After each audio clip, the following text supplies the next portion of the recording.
up on top of a roof. Not very much energy movement going on at all. No wind, hardly of any variety. So what I'm going to do is I'm going to play around with this for a little bit. I'm going to make some energy come in. Or wind, if you want to call it that.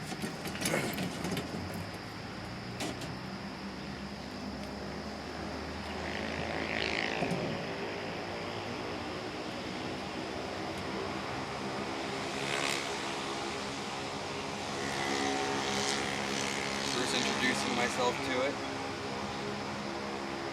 I've never played with this before, so it should get to know me first.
One of the best things to know, and I've talked about this before, about plants and energy, okay, one of the best things to understand is that these have their own energy fields which are very powerful. They have their own Merkaba field. They have their own toroidal field that spews out all the way around, except theirs is a lot stronger because they're interacting and feeding themselves directly by the sun. So, they have access to more pure energy and they give out a far more pure frequency. Now take a look at how this acts when I'm just talking to you versus when I'm interacting with it.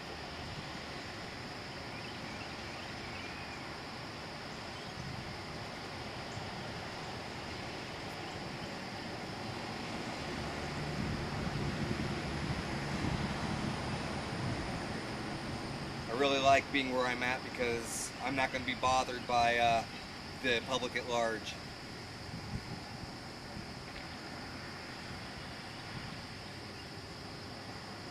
I'm right in the middle of town, but I'm in a secluded area, and it's where this particular complex, well, they're growing food up here. It's pretty amazing. Let me show you that real quick.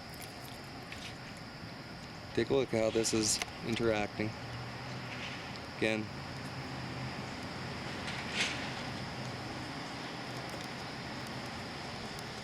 so if you look here, they've got various plants. You can see here, this is a tomato plant. So they're growing all sorts of vegetables and whatnot up here. But it is secluded and away from everything.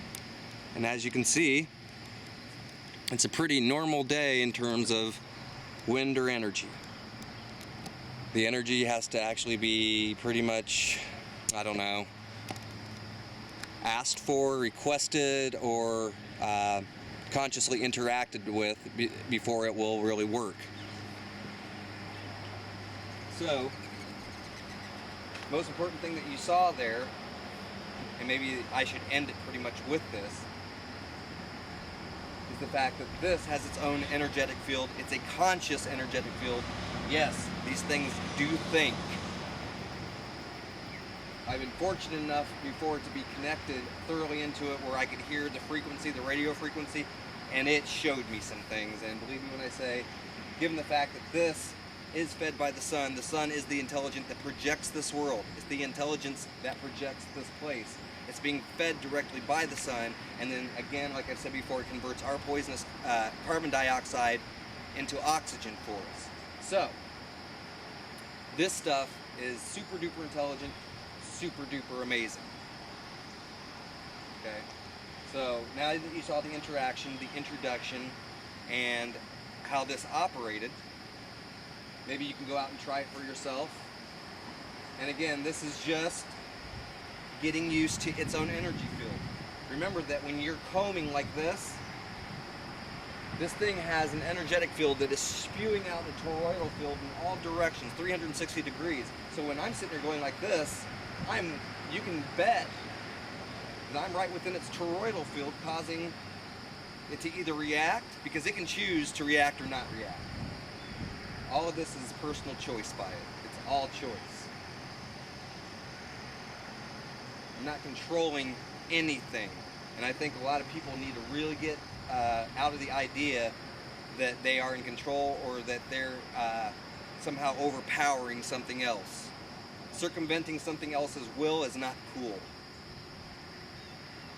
And just being able to connect into this universal mainframe like this, that is a privilege, because there's many people on this planet who have come and gone who never ever once in their entire lives made a connection. To be able to do it is a privilege. And it teaches you that you have something in common with everything down here, that there is you reflected in everything. Our DNA is roughly the same. The DNA for this looks roughly the same as the DNA for me. We share 96% of our DNA with chimpanzees. And we have to remember that we are a part of nature. We're not separate from it. We're not above it. Okay, so there it is. Take a look at it. Look how it behaves when I'm not interacting with it, and look how it behaves when I was.